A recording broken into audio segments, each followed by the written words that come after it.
We're in our third meeting on different parts of end-of-life planning. We've got a couple special guests tonight, and I'm sorry, Sean, I don't have your bio, but you can tell you about yourself. Oh, you don't even have to read mine. This is Angela and Sean, and Angela is with the Advanced Care Planning at Novant Health. She's their regional coordinator. She's been in various roles since 1998, including emergency department social worker and case manager.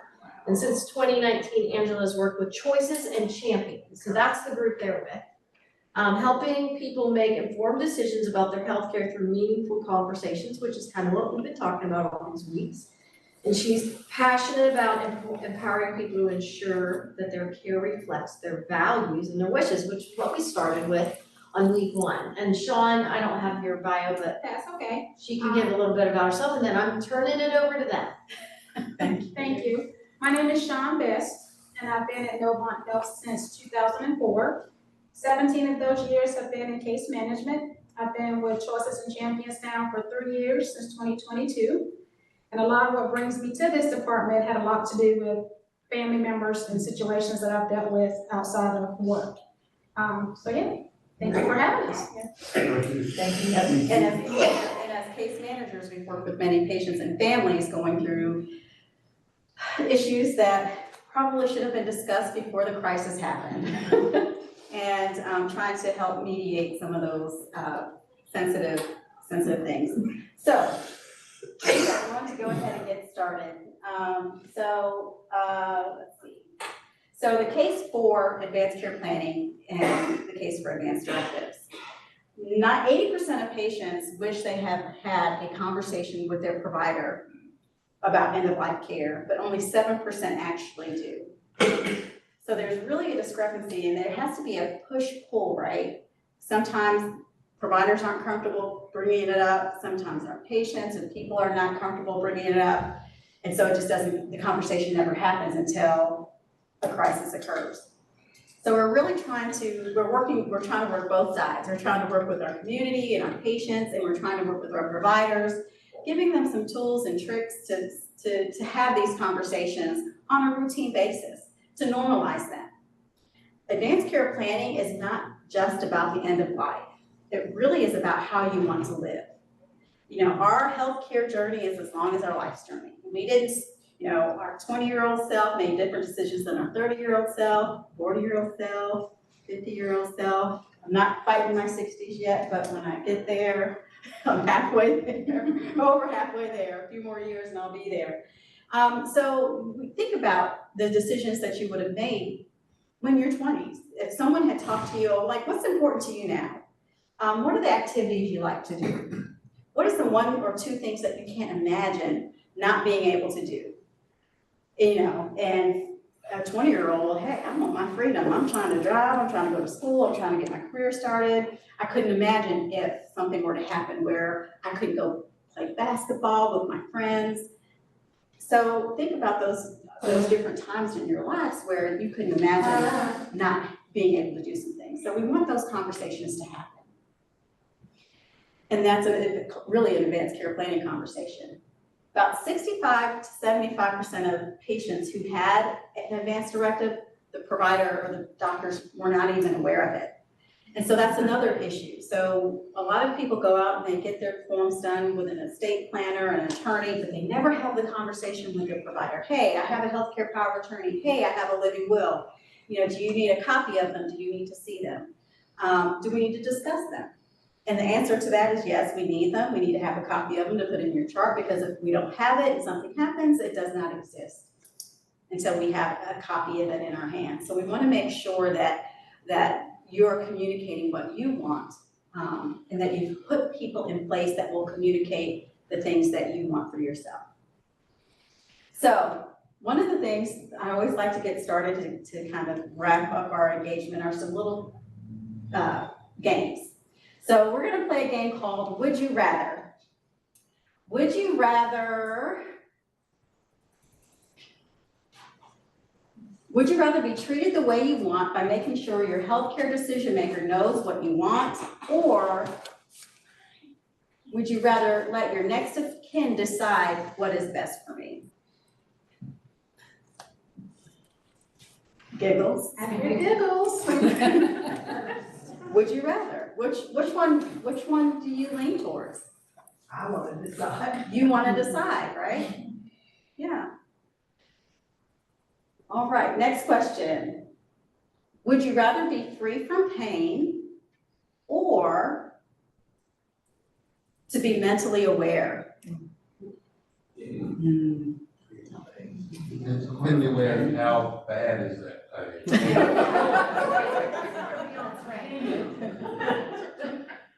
But what I tell people, I mean, why can't it be both? So what if, yes, you want to be free from pain, but you want to be aware when your family comes to see you or your friends come. So perhaps maybe your friends come, and family come after work at 5 o'clock. They're there from 5 to 9. You want to be mentally aware. Why not talk to the hospital team and say, hey, I don't care if I'm zonked out all through the day. I just want to be awake and aware when my family's here because that's what's important to me. You can have both. And then when they're gone, you can go ahead and get your pain medication back on board, right? And last one, would you rather be connected to machines or do everything possible to prolong my life?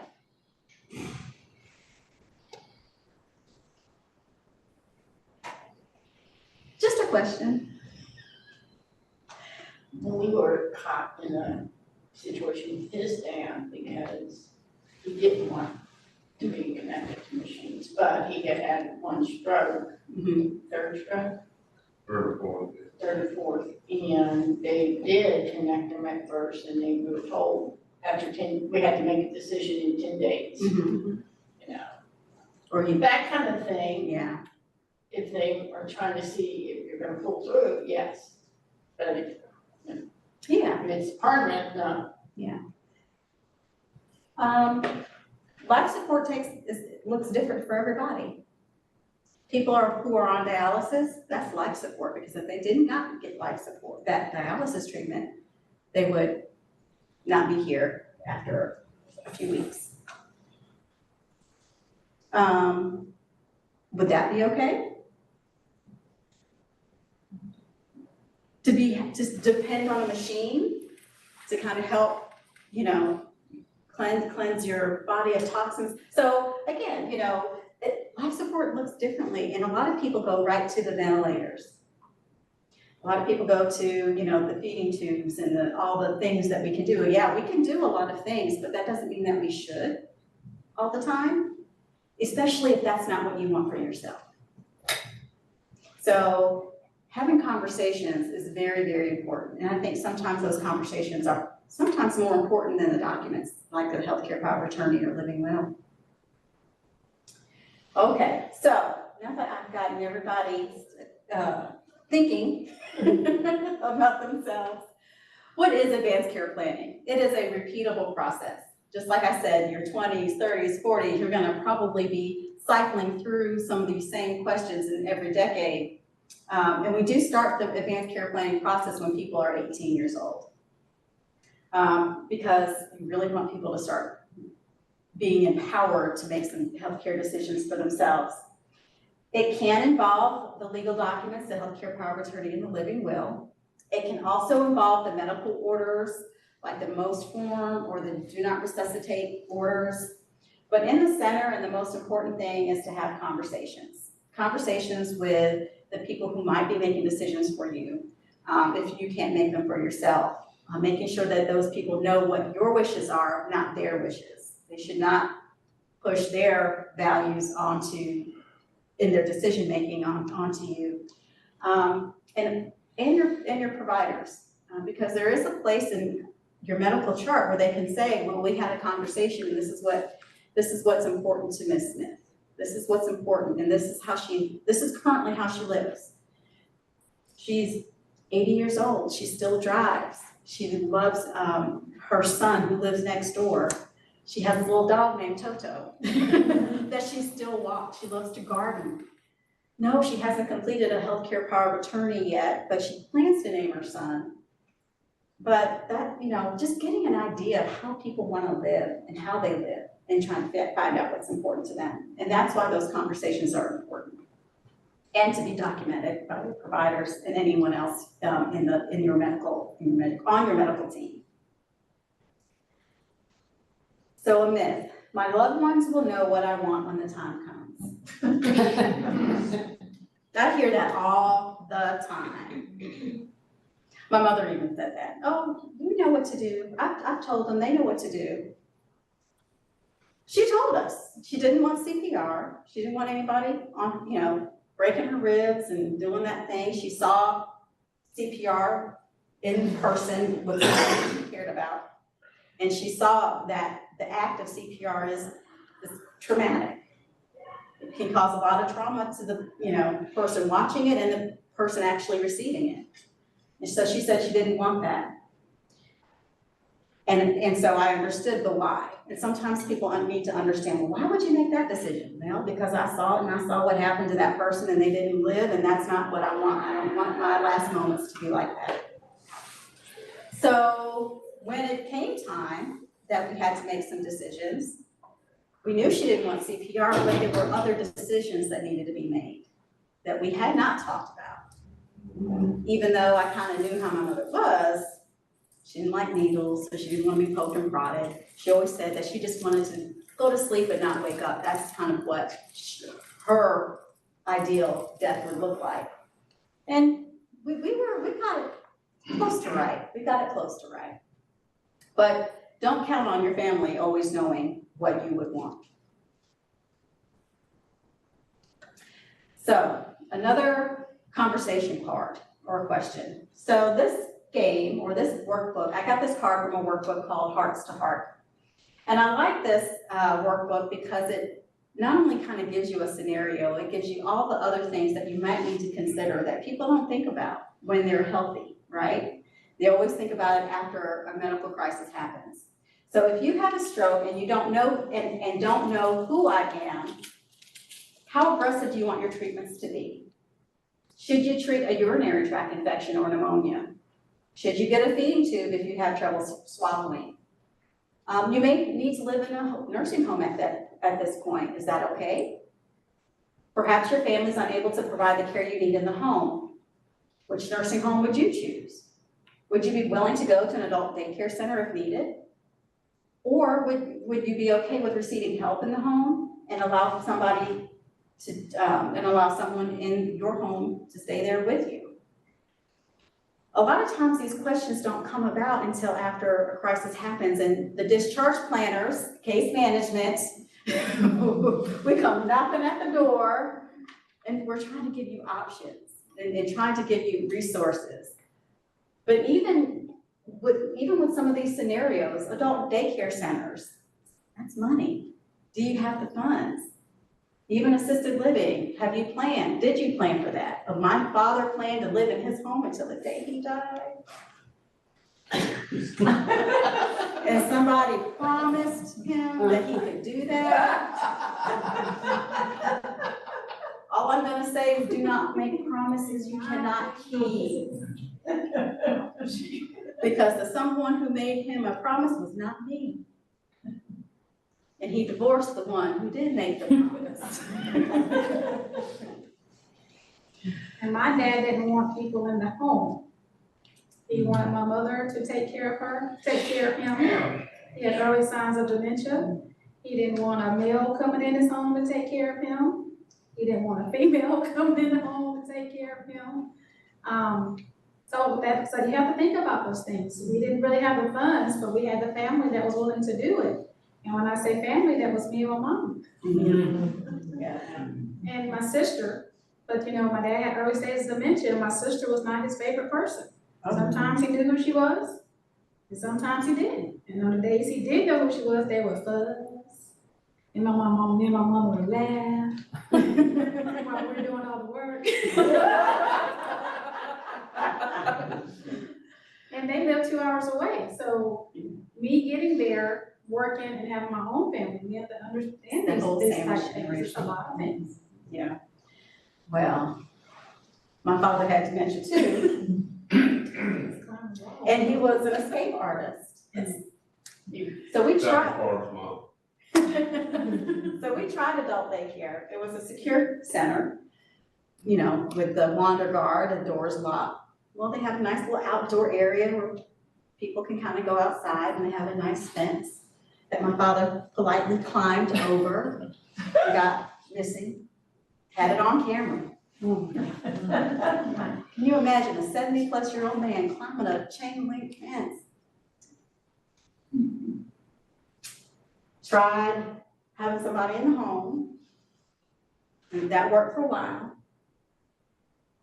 But then he got out, wandered away, and I tell you, it's not fun having to call the police, and then you have the, what is it? Adult The Protective Services. adult PS comes out, then you have the van and the dogs coming to get his scent, and it's raining outside and it's dark. He couldn't stay at home. We could not keep him at home safely. He was an escape artist. So that promise could not keep. So don't make people promise you things. Because you never know what the circumstances might be. I see there's something on right over here. So, go ahead. So what's at stake if we don't have conversations? People don't know what you want, quite simply. Decisions are made by someone that might not be the person you want making decisions for you. It could be the emergency room doctor, the doctor in the ICU, because what usually happens? You come in, you might not have capacity, they come and they talk to your family, and they give you a couple of options. We can do this, this, or this. And whose family member, because I have one who will do this, who will say, well, doctor, if this was your parent, what would you do? Am I hitting some buttons over here? They might have been through that, answer. What would you do? And so who really makes that decision? The doctor's making that decision because that's what he or she would do for her parent, their parent. So, but that might not be what you want. You may receive excessive and unwanted treatment, which leads to excessive and unwanted bills. The two highest cost places in a hospital are the emergency room and an intensive care unit. Top dollar, just to lay in the bed, not including all the treatments, just to be in that bed. And that's where sometimes when people are in that crisis, those are the two places that you'll go to. Also, complicated grief, depression, anxiety, or guilt for those decisions that are being made on your behalf. Like I told you, my father had dementia. We had to end up placing him out of the home, in a facility, a so-called secure facility. And he's always said he wanted everything done, everything. Didn't care what it was, as long as he was still here. Got a call from the emergency room in the nursing home that they had to rush him to there, so I went. It was interesting because potassium was like 12, which was not compatible, your nurse, with life. And the only thing that they could do, they said his kidneys were shutting down, was to give him dialysis. Never been on dialysis before. Now, this is a man who likes to climb walls, walkie-talkie, but he's also having hallucinations and all these kinds of things. Guess what? He wasn't appropriate for dialysis. Now, there are some people who challenge doctors and say, well, he wanted everything done, let's try it. Should we or shouldn't we? Because he wanted everything done. Wouldn't do a DNR, wouldn't do a most form. He wanted absolutely everything done. However, I knew he's not in his home. He's not able to be outside doing the things he likes to do. He's not driving definitely, because we did that a long time ago. He couldn't do that. Do you think he was living a quality life? The life that he thought he would live? And so I decided that dialysis was not, I agreed with the provider. He was not appropriate. It was just time. So even though I made that decision, I had some guilt, complicated anxiety, wondering if I did the right thing because I knew I did not follow his wishes. Yes, sir. How many siblings were there in this mix? Just you? No, it was my brother and I. But my They father, all were on the same page? my brother and I, my father and my brother were estranged. So your brother left it to you?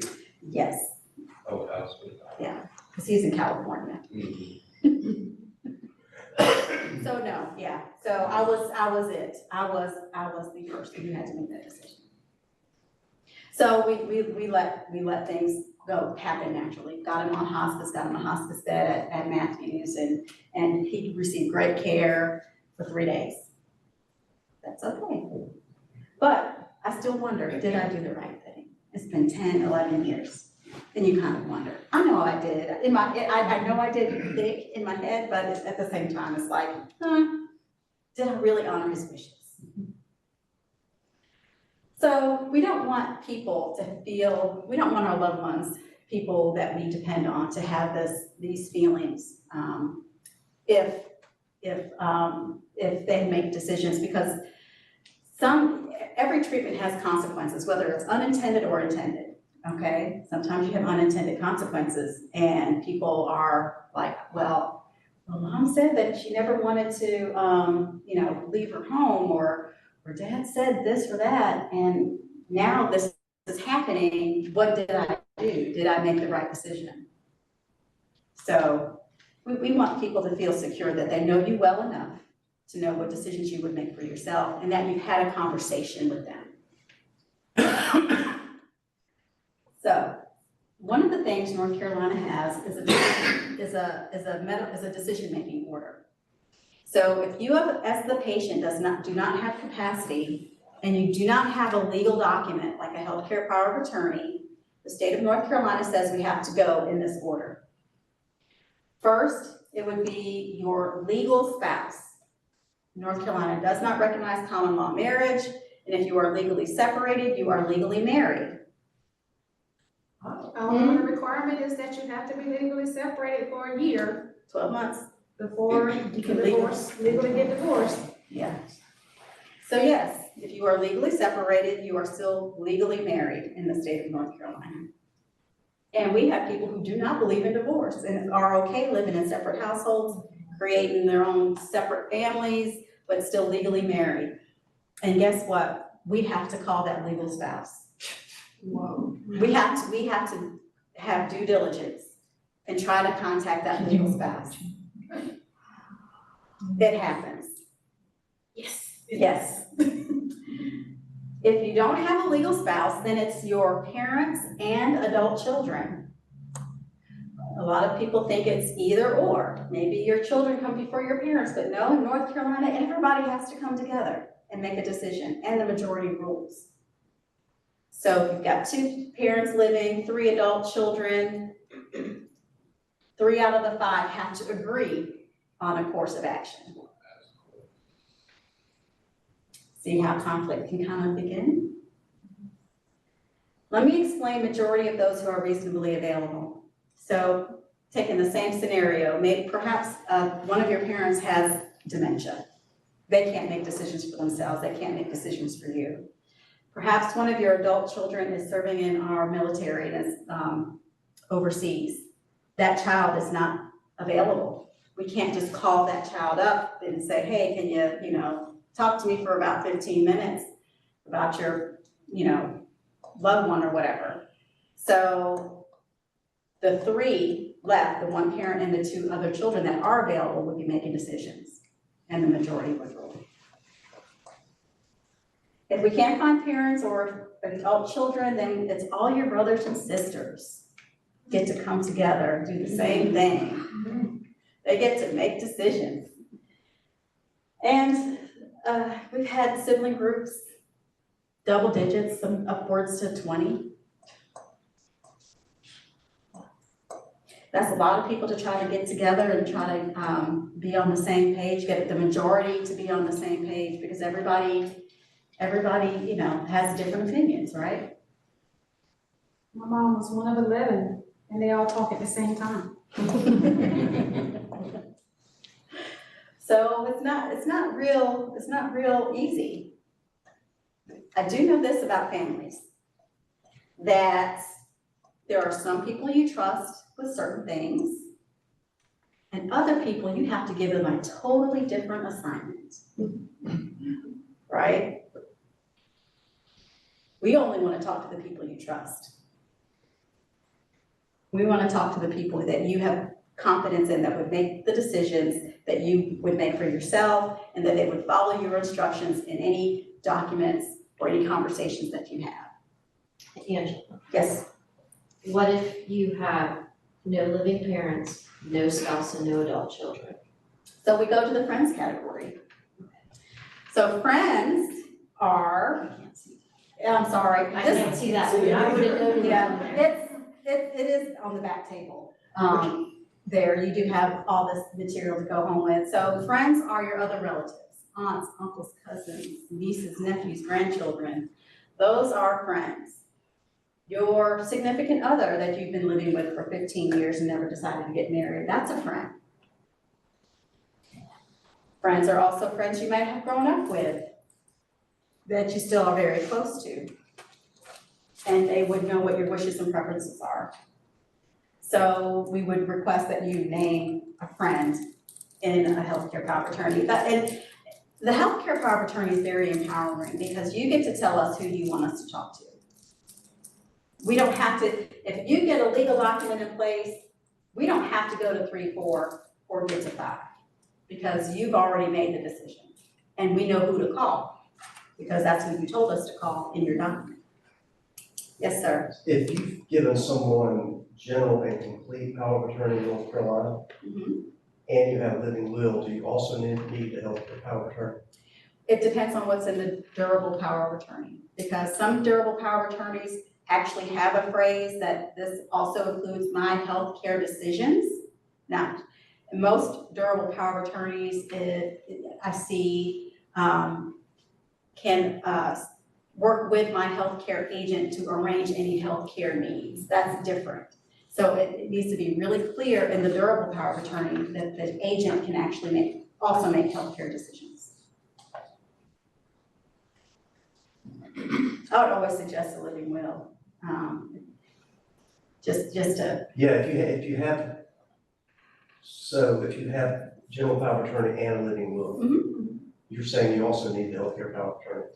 if the durable power of attorney does not It's not specific. specifically state that the agent can also make healthcare decisions, yes, you still need a healthcare power of attorney. And if we can't find anybody, it's gonna be the doctor in the hospital that's taking care of you. Yes, sir. Now that's, number 5's changed in the last 15 or 20 years. It used to be a panel, they would make a recommendation, and they would actually have a guardian appointed by the court, Yeah, which was an attorney Yeah. that would take over, and they would actually either follow the attorney's, doctor's decisions, or make, like if their own child or parent. right. So yeah, that has changed. Usually it's the physician caring for the patient in the hospital, and Novant Health and Atrium, we both have policies that err on the side of life. So if we can't find anyone, we are going to err on the side of life and continue treatment. Is the one physician, or you also use the panel for? It's usually 2 physicians. Especially if it's going to be like a surgery, 2 surgeons would need to agree. But yeah, if there's any question that we're gonna need to stop care for any reason, we're gonna continue to care for the patient unless it's obvious that the patient won't recover. And in there too, we also have an ethics committee. Yeah, That may be the panel that. ethics, yeah, that's a whole Well, I different can story. remember panels of 3 at Novant, well, at Novant, Mhm. providing me with a recommendation, they would do this, this, and this to sustain life. Mhm. But it was basically between me and the judge that had the case. Yeah. This is 20 so years. Yeah, we don't do that anymore. Can I ask a question about pacemakers? I guess. So my mother is has end-stage vascular dementia. She also has a pacemaker, does not have like the defibrillator function. She has a living will that she did maybe 30 years ago. And the standard language, I guess back then in those living wills was, extraordinary care. Mm. She didn't want any extraordinary care if she became terminally ill and was dying. So I've been round and round with the cardiologists about whether they would turn off her pacemaker. Mhm. And the answer has uniformly been no. Mm. And the reason I'm getting is, well, it won't keep her alive. And I'm like, well, then why does she need it? Why does she need it on? I would, Would you list pacemaker in your living will? you can list pacemaker, you can do it, you can put any of that information in your healthcare power of attorney, and, because there's a spot in there for you to any special instructions. Yeah. In that case, it sounds like you need to talk to someone in the clinical ethics team. Yeah, that's the next, we have to appeal the doctor. Well, Because the hospice doctor is on board. Mhm. It's the cardiologist that's the problem. Yeah, that sounds like that, probably needs, we would send someone that situation, we would call our ethics team, and then they would, try to gather all the information that they need, talk to the providers, and help come up with a plan. They would not make the decision, but they would help, everybody understand maybe why the decisions are being made as they are. And it's hard because in healthcare, we try to do everything we can to heal, right? They're Right. healers. They want to sustain life. And What's the line between sustaining life and putting off death, because it's funded? Yeah, I mean. right, so that's why I would say ethics. As a case manager, I would say ethics, hey, ethics, can you kind of come in and assess this situation and kind of help this family out? And that's what I would recommend. You can find, if you go to novanthealth.org, /ethics, you would be able to get a phone number there for our ethics team. If it's, I don't know, I know Atrium has an ethics team, I just don't know what their contact information is, but if you called the hospital and said you want to talk to someone with the ethics team. It was shocking to me when I did call my mom's cardiologist, not with Novant, so maybe with another unnamed hospital system. And the general rule is, even if someone's in hospice, we don't turn pacemakers off. And I think that's crazy with someone has no quality of life.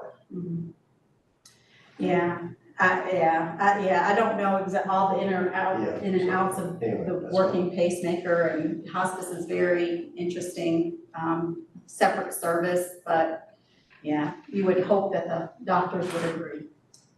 Question, I'm just because you mentioned it, what is her diagnosis in the hospice, if you don't mind sharing? She has vascular dementia. Yes.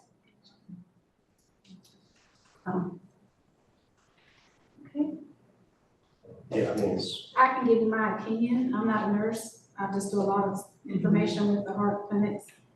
I can tell you a little bit about that later. okay. The hospital. Yep, That's a lead. It's not an answer. But it's not. It's not no want related. It's just an interesting issue. Yeah. Well, right, and that's why I think. You have witnesses that you're not providing. Yeah. I'm not so I disclosed on my method. Yeah, but, and that's why I would go the ethics route. So another myth, my healthcare agent will be able to make decisions about my healthcare as soon as I complete my healthcare power of attorney document. That is false. You have to have no capacity in order for that healthcare power of attorney document to come into play. So I've seen patients or people say, well, I'm the healthcare power of attorney, you must provide me this information, you must provide me medical records. Well, if you have capacity, we're not just gonna give your healthcare agent information unless you tell us it's okay. You're still the boss until you don't have capacity. We follow what you say until you do not have capacity.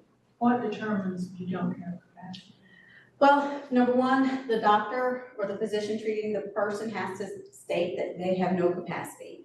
And it's the ability to kind of appreciate your medical condition, what the options you have are, and you understand the consequence of each option that you might have. And so they can determine capacity. And the capacity can change too. Capacity can wax and wane, you are correct. Who has capacity after being under anesthesia? And as a matter of fact, they tell us what? Don't drive for the next 24, 48 hours, don't make any decisions because your capacity is impaired. So what would happen if something did occur, where something random happened, like you got in a car accident or something, and you were still in that window of not having capacity? We need to find the person that would stand in that gap. Who has had a colonoscopy under anesthesia? No fun, it's not fun, but we don't have capacity for a few days. So, even with those routine things, it doesn't even have to be an accident. We have no capacity for a few days.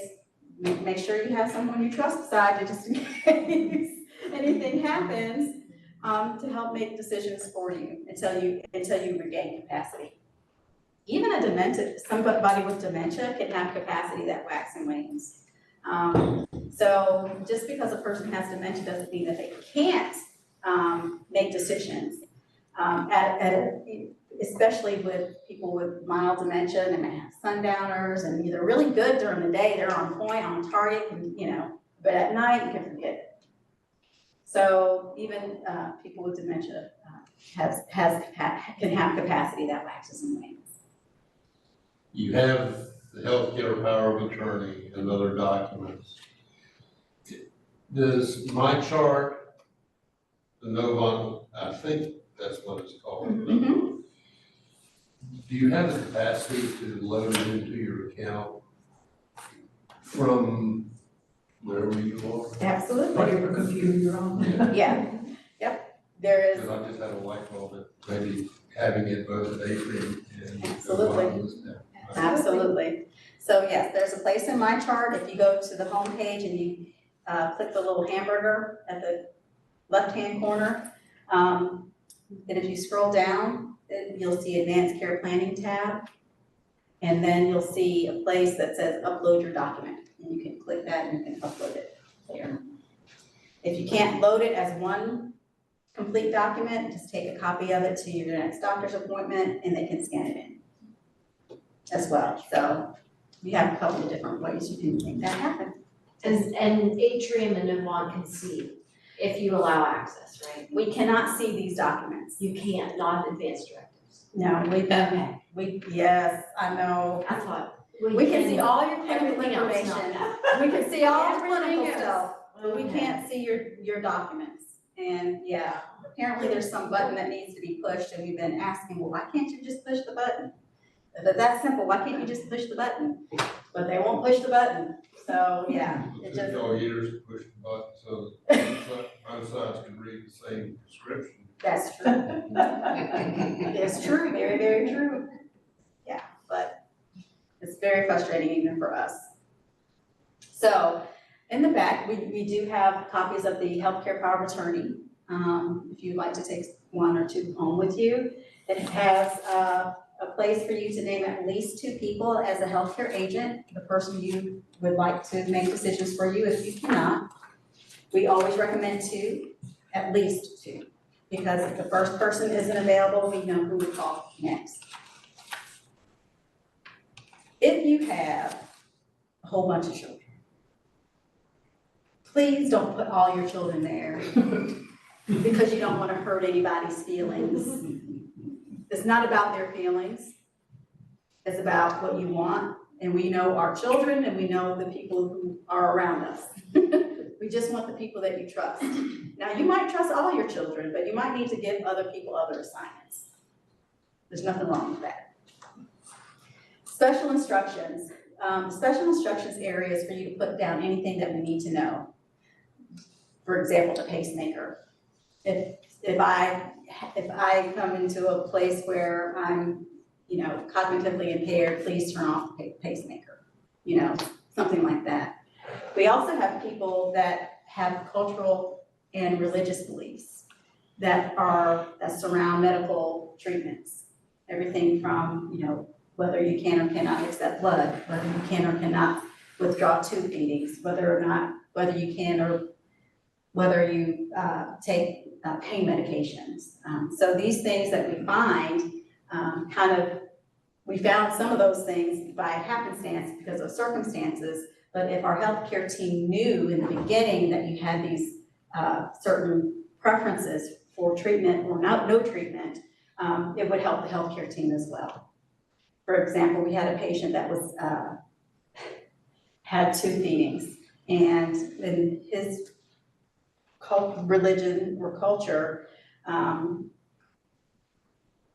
you had to provide nutrition. It was one of those things, you had to provide nutrition. And his site where he was getting nutrition got infected.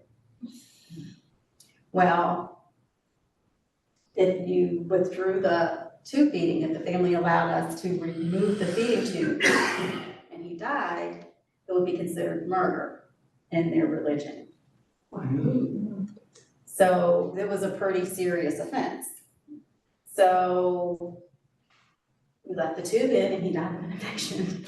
But I'm just saying, we find, if we had known some of these things prior to maybe having the feeding tube or prior to, everybody can work together to find maybe other solutions. Some people put, if they want to be cremated, if they want to be buried, I donated my life to science, call this 800 number.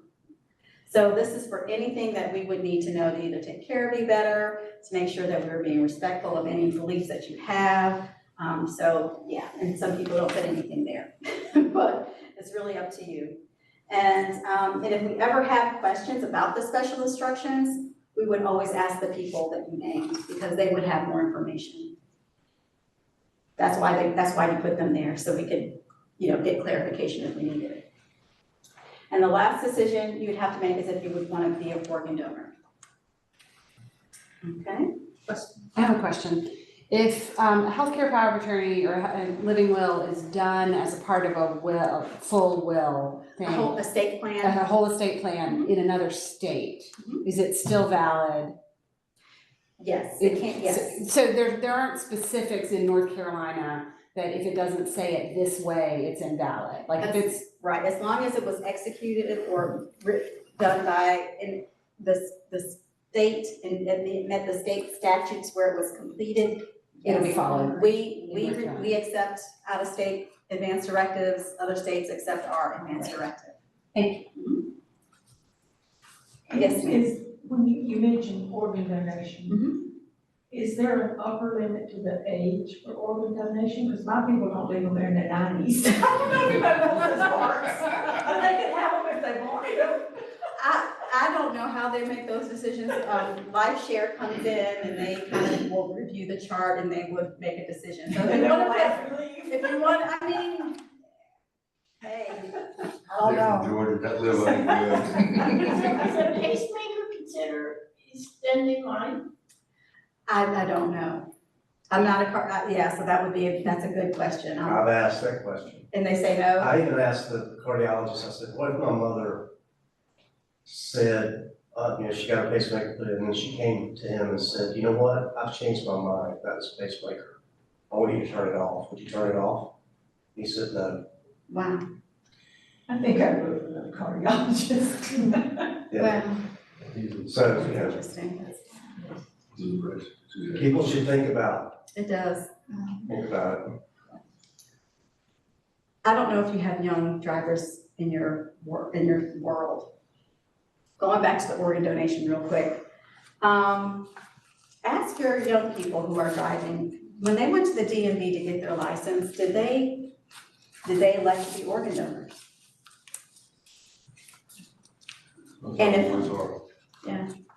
And if they didn't, or if they are or not, because sometimes things happen with younger drivers, they get into really significant, serious crashes.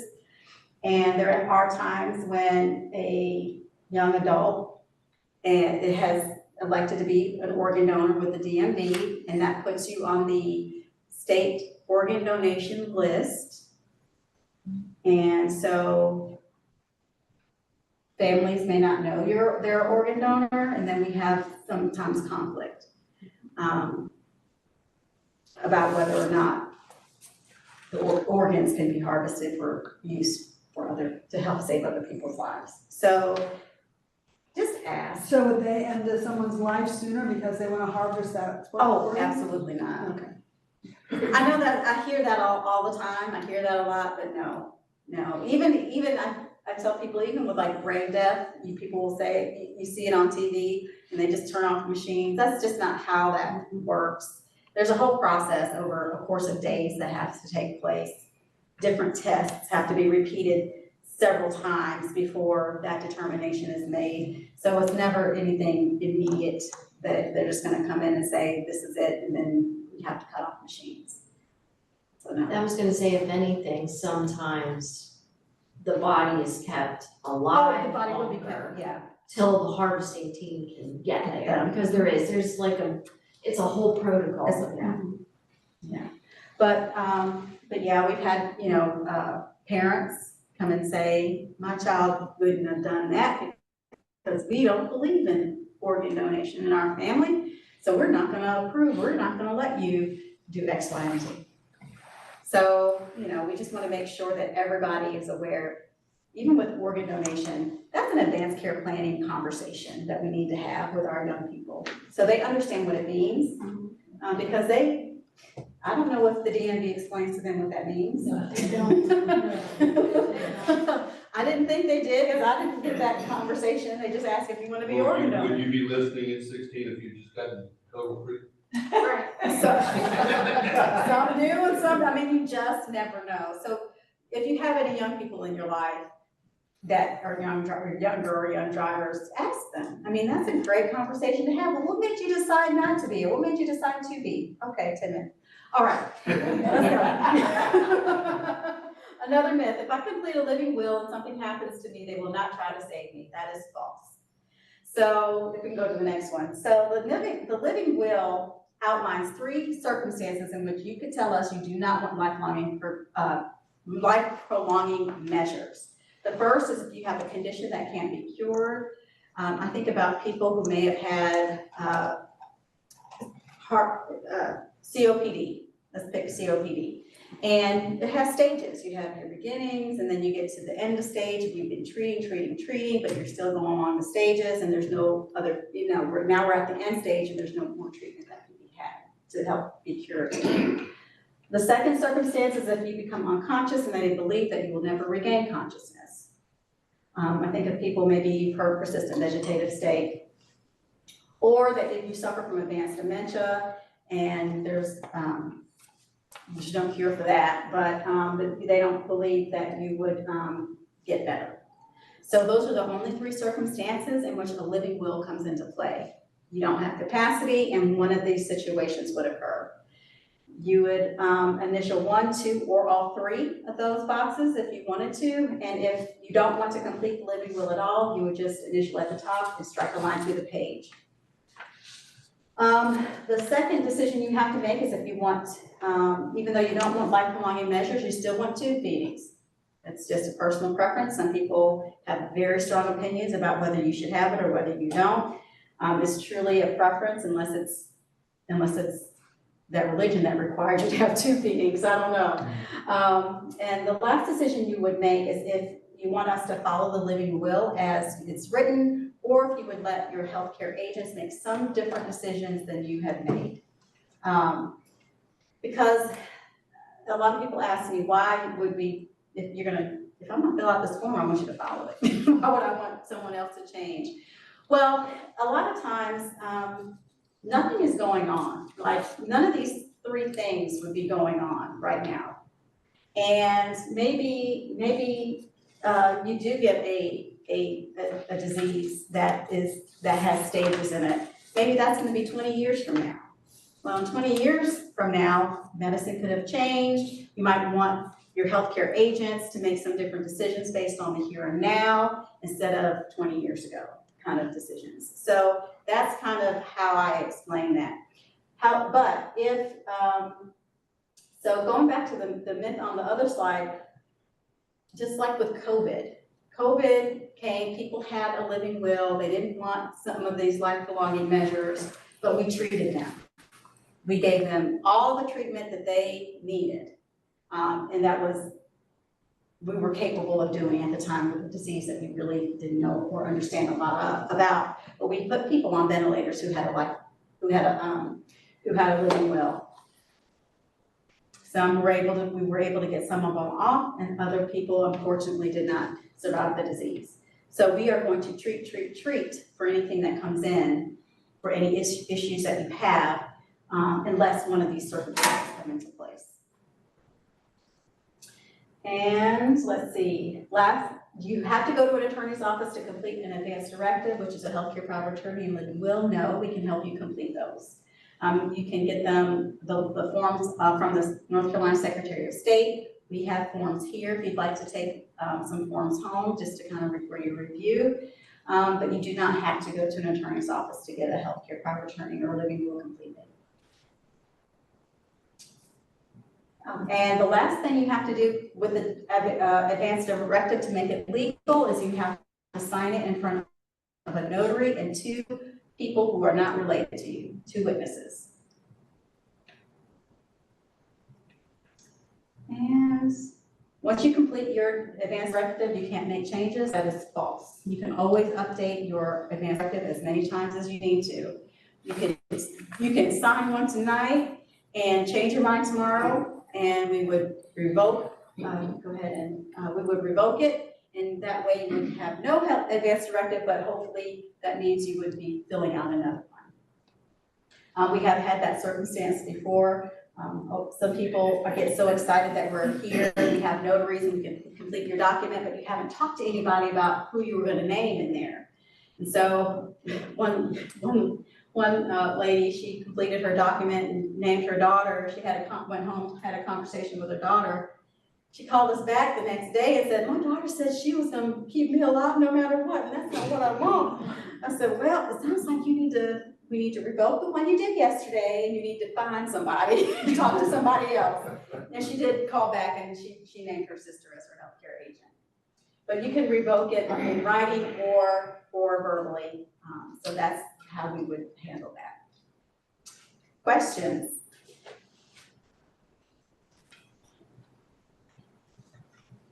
Did that good? I have one. Oh, okay.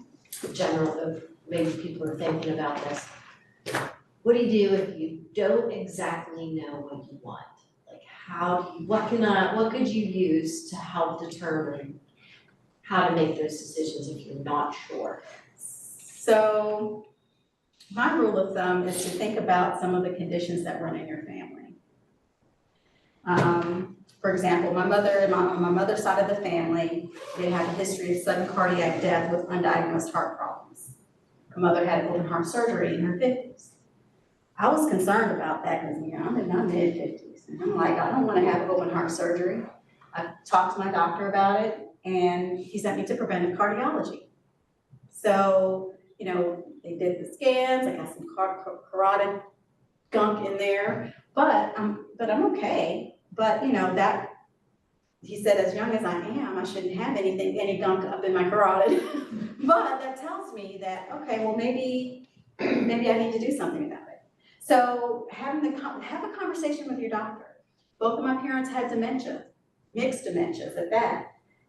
What do I need to do to make sure that we don't have to worry about those things? So I've always talked to my doctor about it, about my concerns, that he gives me suggestions, and I follow their orders. But there are a lot of people out there that says, that may have had a pain somewhere, and they don't want to go to the doctor because they don't want to know. It could be bad news. Well, if you get some bad news, maybe you have time to fix it, whatever it is. So, maybe just having an idea of, what are some of the things that run in your family? What was their experience like? Were you around when they were taking care of grandma? There was grandma in a nursing home. What did you see? What did you think about her experience going through that? Do you think that they gave her too much care? Because grandma wouldn't have wanted that, but they did it to her anyway. I wouldn't want that. So just those types of scenarios, things kind of come up organically. COVID is another great example. Everybody knows in your circle how you felt about COVID, the treatments, and the vaccine, and in your circle, you know how everybody else felt about COVID, the treatments, and vaccines. Sometimes things just kind of pop up that, that everybody or people are experiencing and are watching, listening, waiting, and you're seeing these treatments being done that you would say, just like my mom, she saw CPR, I don't want that for myself. So those are types of, I would just kind of think back on those things, and then hopefully sometimes things might come up organically. So it needs to be really an ongoing conversation. Well, advanced care planning is a repeatable process. It's an ongoing conversation, most definitely. It's not a one and done. Can you comment about most forms? The most form is a medical order for the scope of treatment. It covers CPR, whether or not you want CPR if your heart or lung stop. But it also has other forms of treatments in there. What kind of care do you want? Do you want full scope unlimited care? Do you want comfort care? Do you want to go to the hospital or not? Do you want IV antibiotics? Do you want tube feedings? So the most form is a medical order. It has to be completed with your provider. And the provider must sign that most form, as well as the patient has to sign, or the patient or the patient's representative must sign the most form. At Novant, we like the most form better, just because it has more options of things that could happen. And we know a conversation has happened. You like it better than the? Just the goldenrod, which is the CPR. You don't have that. I didn't bring any of those with me today. But yeah, the goldenrod is a golden piece of paper that just says no CPR. That's all that's on that paper. It also has to be signed by your doctor. But the most form has the CPR and other things that you need to consider. Like my mom, I knew she didn't like needles, but we never talked about, did she really want needles, IV or anywhere, IV antibiotics or tube feeds. I just knew she didn't like needles, she didn't get stuff. So I had to rely on that information instead of having that conversation to make it clear that that's what she wanted. So I just want to share quickly a story about that. My father, as many of you know, lives in a continuing care retirement community and had a fall a few weeks ago. We had done a most form a few years ago with his provider, and he has all his paperwork taken care of. And so I met the ambulance at the ER and walked in, and the guy said, are you his power of attorney? And I said, yes. Clicked a few buttons, found my name, I showed him my ID, he was like, great. And when I went back and met him,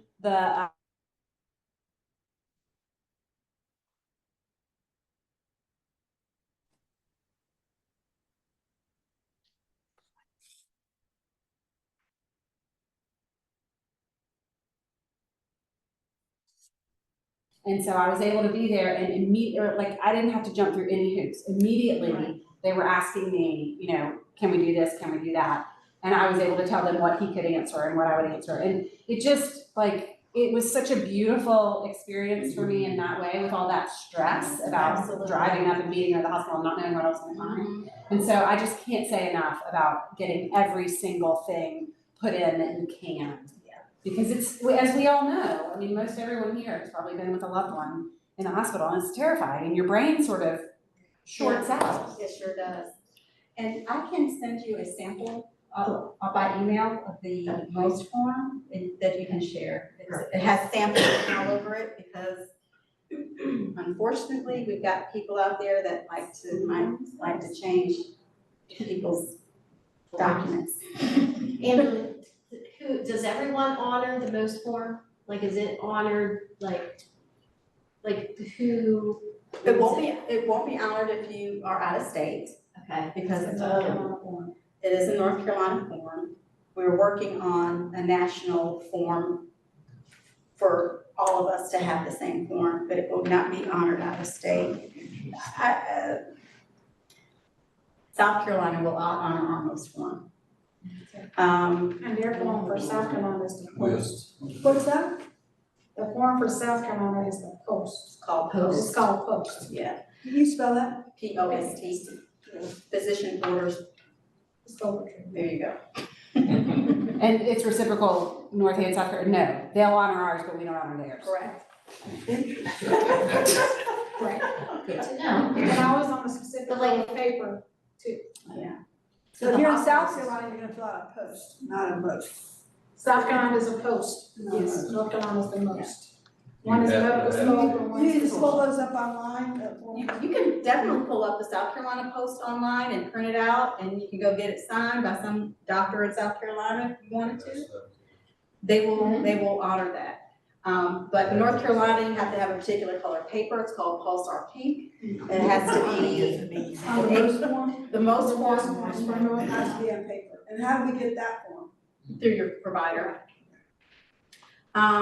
So I have heard that there are other systems, health systems that will not always honor the most form, like if you go up to Greensboro or because they don't know who the doctor is, their doctor did not complete the most form. I have heard those things happening. It shouldn't happen because that's why you have the form and you have the doctor's phone number on the form as well, who completed the most form. So I'm not exactly sure why, but it does happen that sometimes that it may not be honored because of whatever rule the hospital has. But around here, yeah, we're gonna honor it. Whether it comes from any system.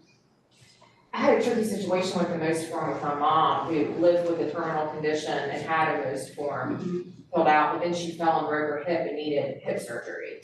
And she wanted the hip surgery, but they wouldn't do the hip surgery unless we reversed, unless they could do CPR on the table and intubate if they needed to. Yeah.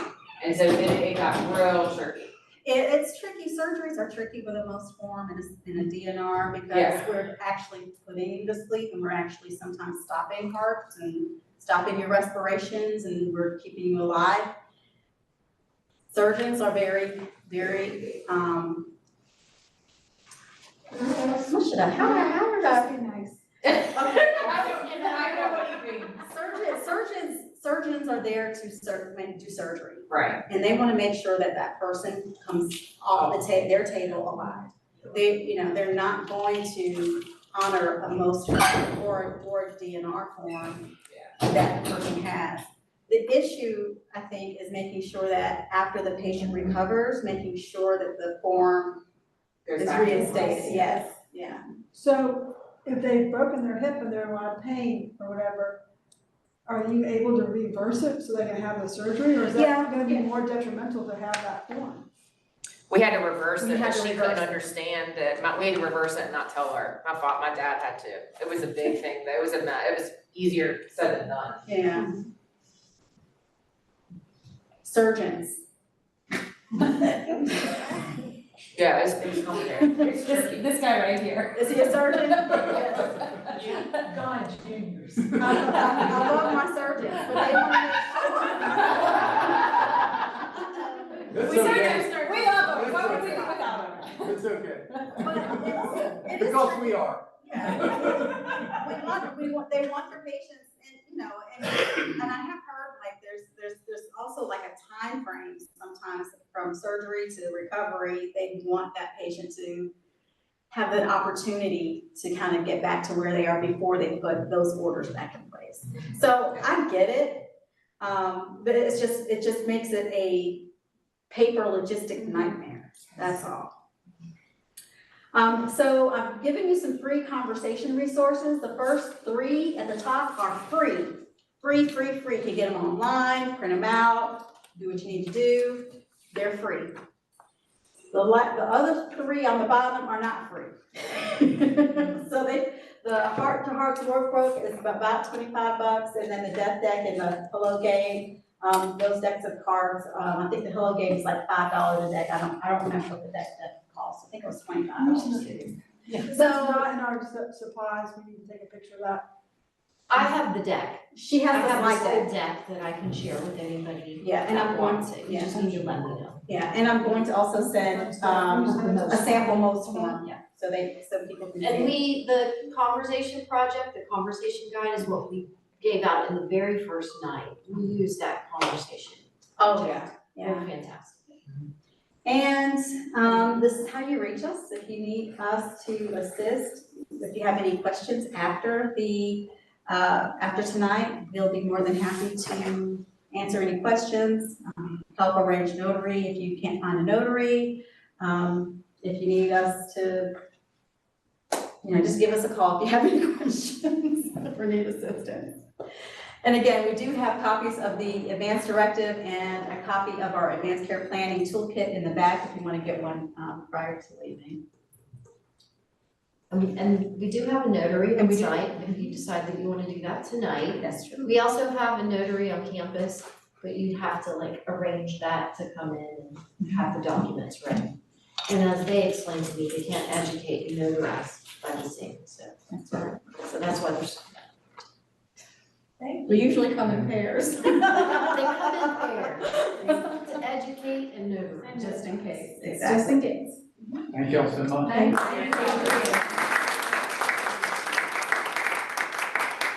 just a program reminder, we finish this series next week with a class on funerals and memorial services at Covenant. And we will also have our end-of-life planning booklet for you at that time, but they will also be available around campus after that, so. Thank you so much for having us. Thank you.